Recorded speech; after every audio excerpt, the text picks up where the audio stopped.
This looks like just another computer terminal, but this terminal is hooked up to a television production facility. Indeed, computers are all over television stations these days, for without them, you wouldn't be able to see all those fancy special effects, like this one. How do they do it? We'll find out today as we take a look at computers and the media on this edition of the Computer Chronicles.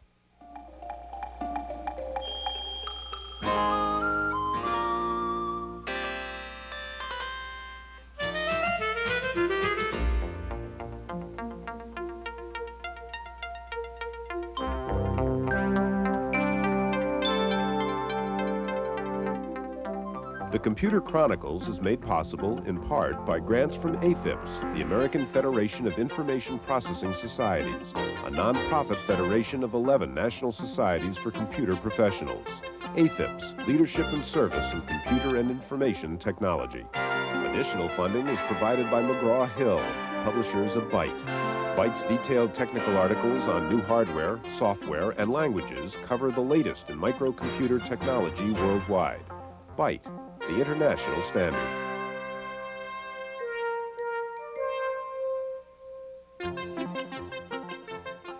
Welcome to the Computer Chronicles. I'm Stuart Chaffee. Gary Kildall is off this week, and sitting in for Gary is George Morrow.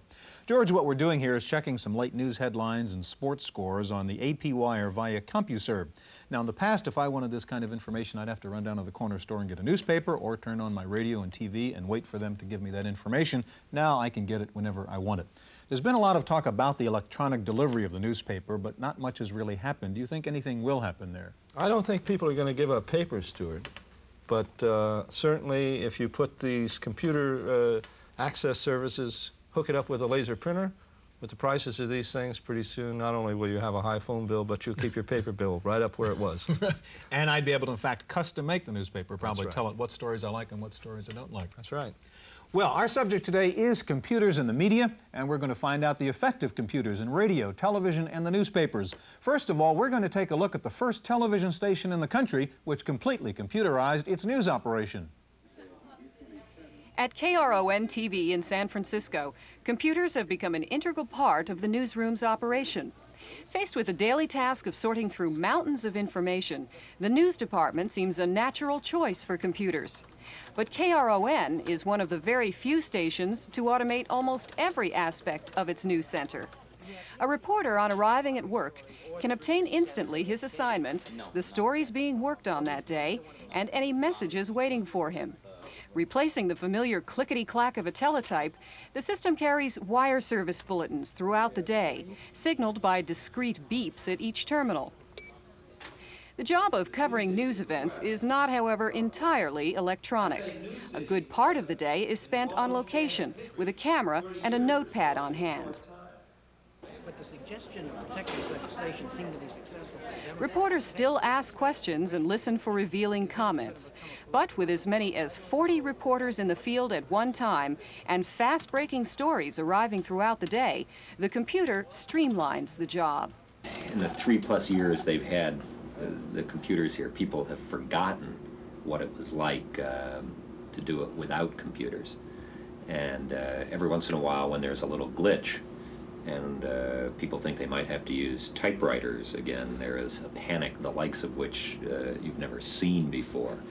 It speed things up immeasurably, and in all sorts of subtle ways that are difficult to measure.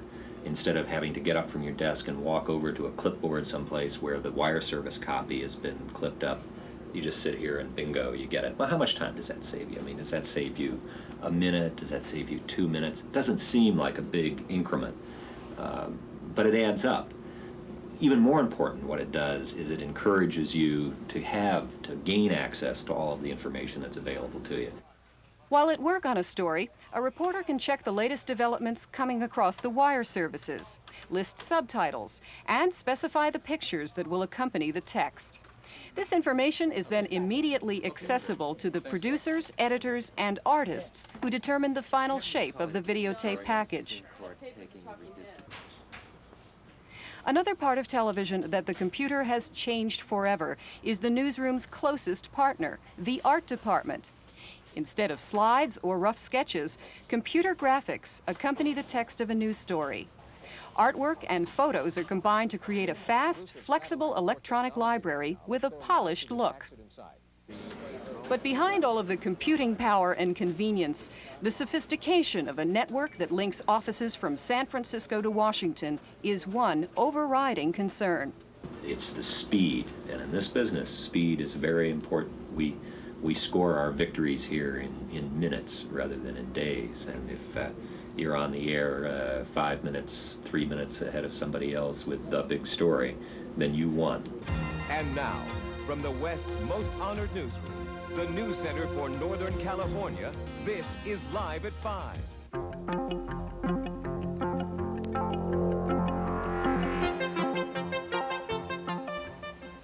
You might expect television stations to have lots of computers. That's a high-tech business. But what about good old-fashioned newspapers? Well, even the print side of the media business is full of computers these days, and there's probably no better example of a computerized newspaper than USA Today. Without computers, USA Today would not be able to produce the kind of newspaper that we do. The computers in this room are used to collect news and information from major wire companies such as the Associated Press, United Press International, Gannett's own Gannett News Service. We receive information from Gannett's other 85 daily newspapers.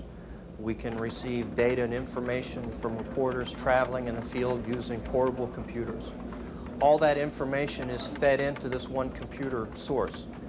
Once the pages are created and produced, computers are then used to take a facsimile image and convert it in a digital format so that in 1/4 of a second it's shot 22,000 miles into space and bounced off of West Star 3, and then another 1/4 of a second travels another 22,000 miles to the various print sites all around the country. The USA Today system consists of 12 DEC 1134s using proprietary software. All 12 minis are networked and serve only the editorial functions of the paper. Gannett has a mainframe system which it uses for corporate purposes, data processing, payroll, and so on.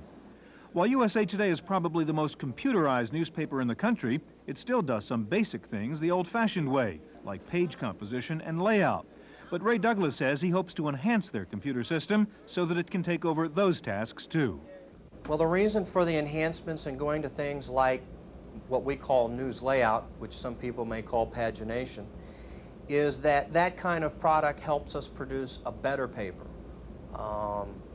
and helps us be able to create and make changes at a later deadline so that our readers get a more up-to-date, a more precise and exact product.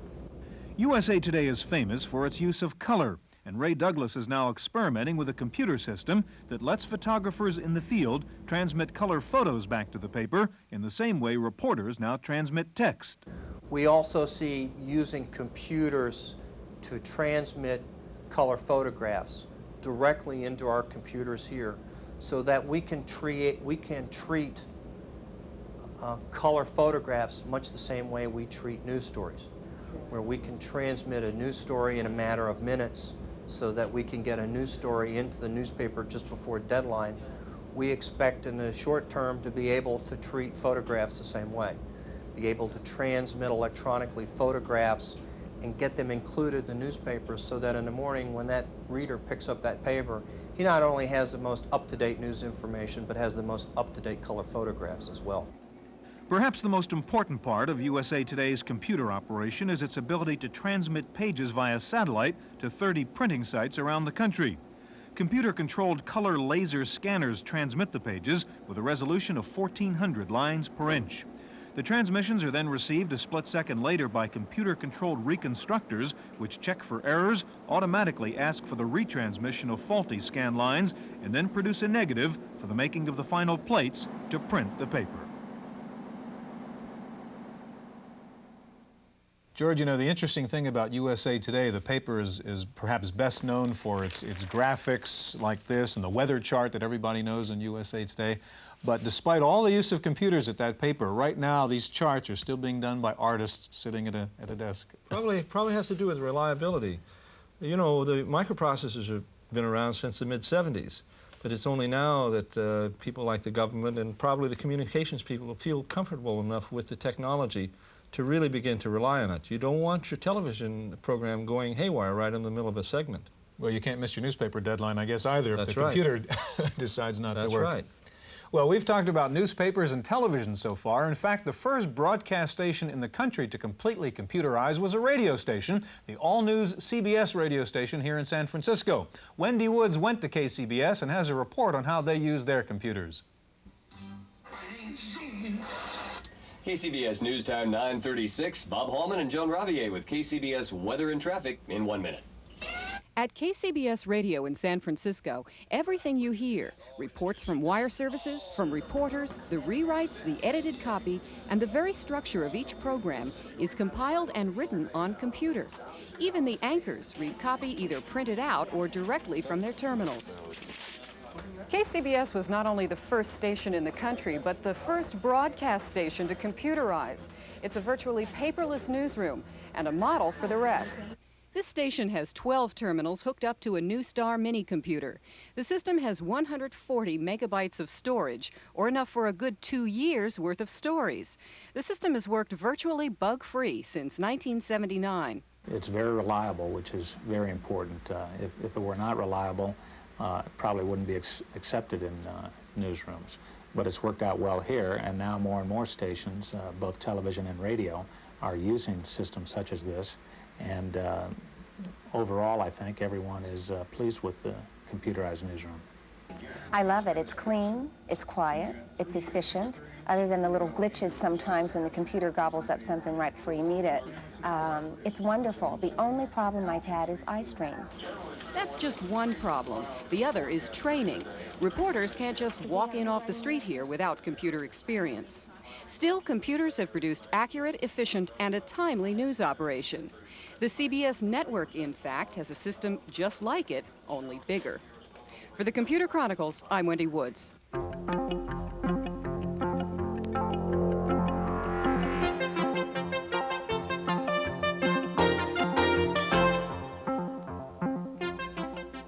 George, I guess one of the most spectacular applications of computers in the media is really in graphics and special visual effects. We've been dealing with words and other kinds of things up to now. I'd like to introduce the two gentlemen who have joined us here. First of all, Dave Patton. Dave is Vice President and co-founder of the Prism Arts Group. And next to Dave, Rodney Stock, President and founder of the Computer Arts Institute. George? It's so easy to get excited about this stuff. Tell me, what is the mix of hardware and software in the system? Well, the hardware, of course, is what makes it possible. There's a very unique hardware, which essentially is a high bandwidth memory that can store the entire image in one place so that it can refresh the television screen. And then all the interaction with how you manipulate images is a fair amount of software. It's actually a fairly sophisticated technology. When you think that a single image is a minimum typically of, say, 250,000 pixels, each one that has color to it, and the computer has to manipulate, and you have to interact with a way to... This does plug into something that I can afford to buy in my computer store, doesn't it? This particular system plugs into an IBM PC AT. There are other systems that plug into even smaller machines like an XT, or XT compatibles, if you will. You do want a hard disk in something like this? Typically, yes. You can fumble along with a floppy for a short amount of time, but images have a lot of data.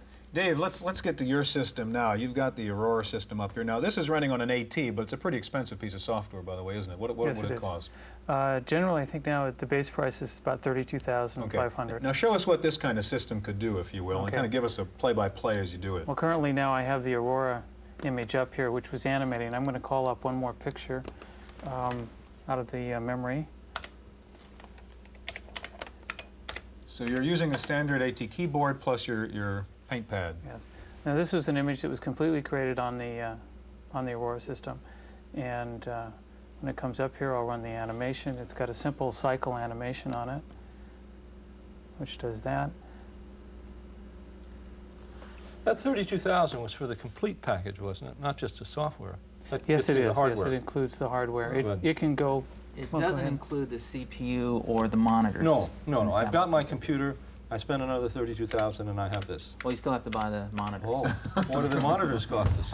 Well, good RGB monitors, maybe $2,300 to $5,600. I see. Dave, what do you have up there now? Well, I just called up a little drawing, a cigarette that was done by a man in Japan. It's got a small piece of color table with cycle animation on it to create the smoke. The cigarette was completely, again, was produced on the system. I'll zoom into it a little bit. You can take a look at it.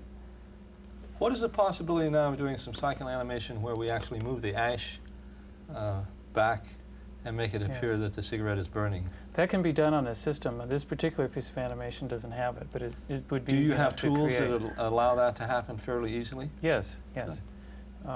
There's another higher level of this machine, another member in this family that's more expensive but can do those kinds of things even more readily. And this kind of technique is something that you people teach at your school? Yes, that's correct. So if I went over there and took a course, I'd be able to learn how to make that cigarette burn? Well, bring your checkbook, burning is George. tougher than making the smoke move, but we can make the smoke move easily. Yes. Quickly, Dave, we have time for maybe one more demonstration of your system before we get on to something else. This is another little color cycle animation. So how do you do that, what you're doing now? Well, basically, when I stop this, you can see that it's a matter of picking up a particular pattern on the screen and repeating it with a series of colors, and then the computer, basically, you cycle these colors. Now that stripe there is the places that that's going to be at. Yes. Exactly. The snowflake is either background color, which makes it disappear completely, or it's snowflake color and it shows up, and then you assign different colors to the... But there is a stripe, if we went back to this other picture here, there they all are. This right here is actually where that color lookup table positions itself. Where I've decided it's going to position itself as it moves. Is that right? Where the snowflake, those are the positions of the different snowflakes, and you turn them on and off, so to speak, by assigning them different colors. Rodney, I want to move along to the next dimension now, if you will. We have the little things, the $100 programs you can buy for your little PC. We've got about a $30,000 range. There are $1 million computer graphics programs, aren't there? Things like PDI. We're going to roll a tape right now and show some of that material. And as we look at that, maybe you can describe what it is we're seeing. All right. And tell us about the machine while we're waiting to see the tape, anyhow. Okay, well, first of all, it should be appreciated that PDI, known as Pacific Data Images, is a production house. Okay, I think we can see it now. Yeah, just give us a little explanation how this kind of stuff is done. It's so incredible. And they don't have, it isn't a machine that you purchase. They bought Vaxes and Ridges and wrote their own software to generate these kinds of images. The one you saw previously, Chrome, is one of their fortes in doing Chrome. This is a very popular piece for a local station. Most of their work is actually done for national accounts, such as this one here for NBC, which one has won a number of awards for the quality of the work. What would it cost to produce just one of these little logos, one of these little movie openings? Well, the price on this is three-dimensional graphics now. It's very different than what we saw in the paint system. And you go to a specialty house, and it's typically charged by the second. And it's typically $2,000 to $5,000 a second for a finished result. Well, but then again, this is used over and over again nationally, and it's got to look good. You want, motion and color, and it's got to catch people's attention. Look at this one. How do you do that? Well, actually, keep watching. Yeah, it's fascinating. That's a very fun piece, and you actually work backwards is the way you do it. It's like when you create it. Sure, you break it up. Right, you have everything all come into one place. Well, really what you did is you started one place and blew it up, and then put it in reverse. Now, is there an actual camera taking a picture at any point in this process? There's no camera, there's no models. All digitally created. Digital computer created from the computer. It goes directly to videotape. It goes into a frame buffer and onto videotape. Could I ask you, this football here that we see, that's a single image that you can rotate and look at from different angles. Right, any object is free to move in three-dimensional space. And notice that what's important here is the nice soft edges. You don't have flickering and what is called aliasing in the field. There was a nice effect there with the blurring. It was done mathematically. Look at this now. This is incredible. This piece was interesting. This was their first major production, and it was done for Fantastico show down in Brazil, and they actually coordinated it with live action. So what they did is they did the models and created the stills, and someone took a picture of that, trucked on down to Brazil, and then with that one 35mm slide, built a set. As Which we'll I think see we're here going in a to moment. see. Boom, there we go. There you go. So there we have the physical set to match up with the computer graphics set, to make it look as if they're dancing in space, as it were. And that's actually more difficult than it sounds to do. Now this is incredible. Tell me about this piece, Rodney. What this represents for me is where 3D graphics is really wanting to go, that you try to use reality as your metric to establish your meter of how good an artist you are, and then that frees you to go to surrealism. So once you can model dinosaurs, and you can model chrome, you can have chromosaurs. Right, but these are not models. I mean, this is all, again, digitally created. It's all numbers in a computer. You sit there and you model it, but you model it with numbers in space and patches and objects, spheres and squares. And we have just about a minute left, Rodney. What's the balance in terms of television and the movies? I know you worked at Lucasfilm and the special effects there. Are movies really driving this technology or television? It's primarily television. The movie industry, there was the movie Tron, there was the movie The Last Starfighter, there was a short sequence for Star Trek II, The Wrath of Khan, done by the Lucasfilm people. I know of one production going on right now. But it's really such a specialized special effect that although movies can afford a lot of money for a single effect, there are not that many people doing it. Gentlemen, we're out of time. This has been fascinating. Thank you so much. Now, there's no question computers are invading the media, the news business in particular. The question is, does that mean there's too much emphasis on technology, too much attention to form, and not enough to substance? Our commentator, Paul Schindler, has some thoughts on that. What's wrong with this picture? Well, to an old-time journalist like me, what's wrong is there's no longer any clacking teletypes in it, or pounding typewriters, or paste pots and thick pencils. Even broadcasters, who aren't considered real journalists by us print types, are slowly succumbing to the temptation to process their words instead of writing them. Now, I don't want to sound like a nostalgic fogey, and I don't want you to get me wrong. All my commentaries are composed on a word processor. I'd go crazy if I had to return to a typewriter. But something has gone out of the nation's media as they've gone into the electronic age. Newspapers, I'll admit, have fewer stupid typographical errors of the old type. Now they have brand new stupid errors. I've no time to describe the difference, but editing on a tube is different from editing on paper, and it's not always better. Now we're starting to hear the effect of electronic newsrooms on broadcasting. On the plus side, news is fresher. On the minus side, it doesn't flow as well as it used to because it's written faster, not necessarily better. And of course, sometimes computers crash, leaving broadcasters on the air with nothing to say. Is that so bad? I don't think so. That's my opinion. I'm Paul Schindler.